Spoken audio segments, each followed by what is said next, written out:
Hi guys. I just got a public response from Frank Dux, the one I've been asking for months. For those of you that don't understand what I'm talking about, let me recap. Last May I was berated on Facebook by someone associated with Frank Dux, calling me a coward for ducking Dux's challenge to me. According to him, Dux had made it clear that he had challenged me, but I kept ducking him. This was very, very interesting news to me because Dux has never tried anything like that directly with me. He has sent people to do violence against me.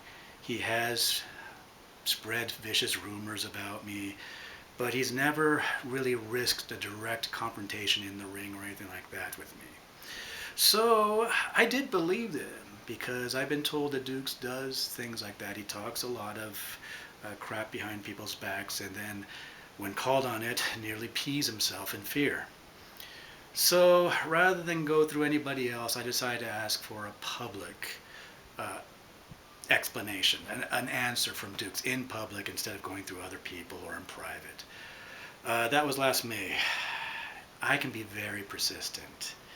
I've been putting up videos, I've been asking questions in the comment sections of things he's got up on the internet, and he's been ignoring it and ignoring it. It's now September, and it was in last weekend that he finally put together an entire article on this online rag called Art Voice, attacking me and giving a quasi-answer to the subject. I think he's got a bit of anger management issues after all this. I mean, the tone of this is really, really vile and angry. I mean, I should have counted the amount of times he talks about crippling me in the article. Well, here's one right here. For one thing, I would not want to be responsible for accidentally crippling you for life or seriously injuring you. Oh, I sense some hostility. Yep, hostility. Yeah, if that was an attempt to intimidate me, it really doesn't work. I've trained under masters. I've had my nose rubbed in my mistakes by masters. And to my eyes, Frank Dux moves like a pregnant yak. I've trained with little old men with funny names that smiled a lot as they tied up NFL linebacker-sized people into pretzels. I learned what I can from them. I'm not worried about getting in the ring with someone like Frank Dux. So all this talk about crippling me isn't enough to intimidate me. However, he did set up some conditions that I don't think anybody watching this could overcome. And if you know a way, please let me know. But I'll show you. So he's not refusing to fight me. He's not saying that he's scared to fight me. But he set the bar so high of what I have to do to be worthy of fighting him that I don't see how it can go forward unless somebody, one of the Frank Dux's supporters that wants to see this happen, is willing to step forward and help out in some way.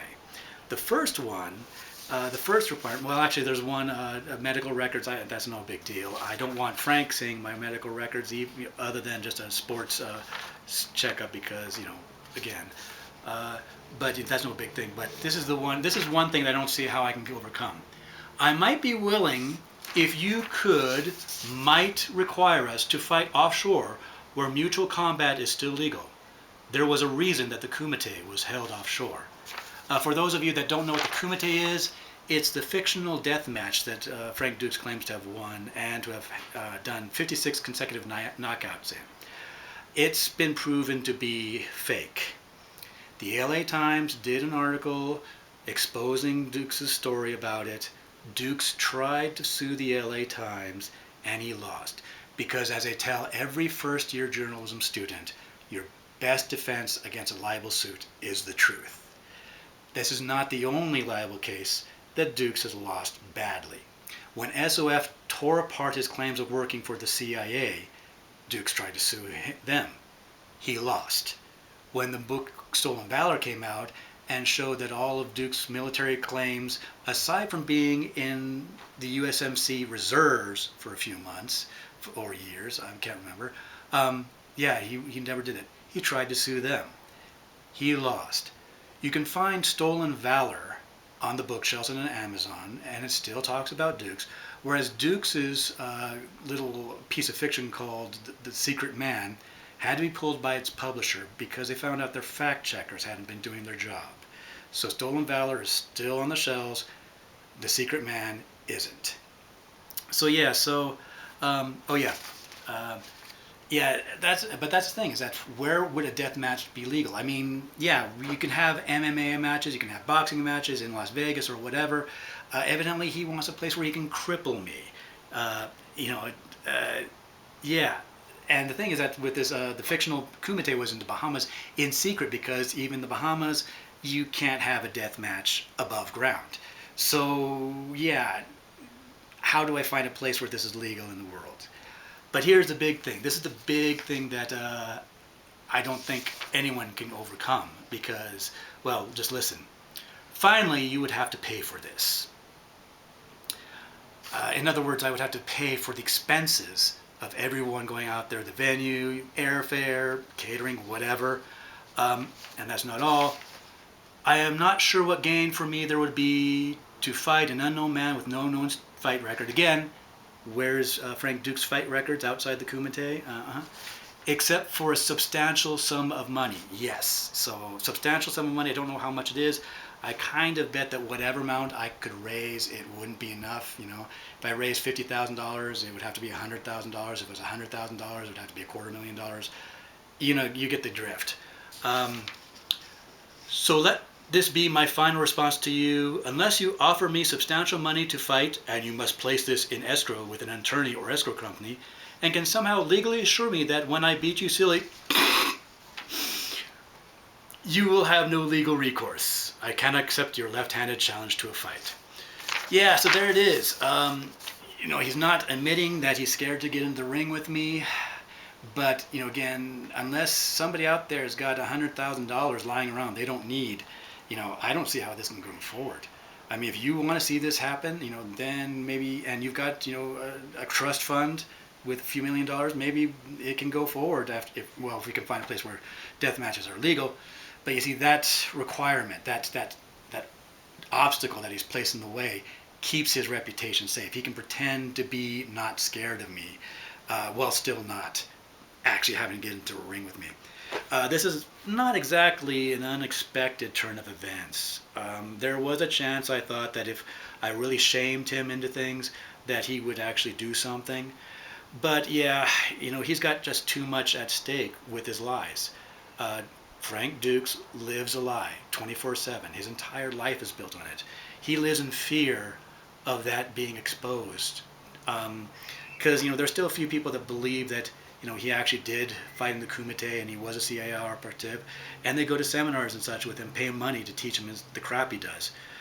If he got into a ring with me and didn't do well, what would happen? I mean, he's got the physical advantage. I mean, he's like 6 inches taller than me. He's got like 300 pounds on me. I mean, yeah, well, it's fat. I mean, I saw a picture of him with his wife, and he needs the bra more than she does. But let's say that we got in the ring and he just falls on me, and then I can't get up because he's falling me and he's hundreds of pounds of weights, and so he wins that way. The people that would pay him to learn how to fight would look at that and say, wait a minute, that's not how someone that's claiming to have 56 consecutive knockouts should fight. You know, they can tell. There's no video of Frank Dux actually dealing with an unresponsive opponent. He's tried to present somebody else, a French guy named Cadore, as himself. He's faked breaking bulletproof glass, things like that. But yeah, no, if he got into a ring with someone and he didn't do well, if he lost, what would happen to him? I mean, his social life, I mean, all of his friends would realize with the lie and abandon him. His wife would walk out on him because, let's face it, you know, you don't do that. So it's not, you know, it's not unexpected that he would be too frightened to actually get into the ring with me. I have no doubt that he is talking about me behind my back, saying that he would be willing to fight me. I'm sure that he's going to keep up with the rumors, the nasty stories, probably go through proxies to try to get at me. But yeah, you know, if any of you are saying that I'm a coward because I won't get into the ring with Frank Dux, well, yeah, I can't afford it. And unless you're willing to pay for it, well, I don't see where we're going to go. So I'm just going to sit here and play with my kitty And yeah, and I got an answer of a sort, and so I don't have to ask the question anymore. But I am going to be talking a lot about Dukes in the near future. There's a lot of stuff I can talk about, and I will have a lot of fun doing it. So until later on, until the next time, just enjoy your life, and there we go.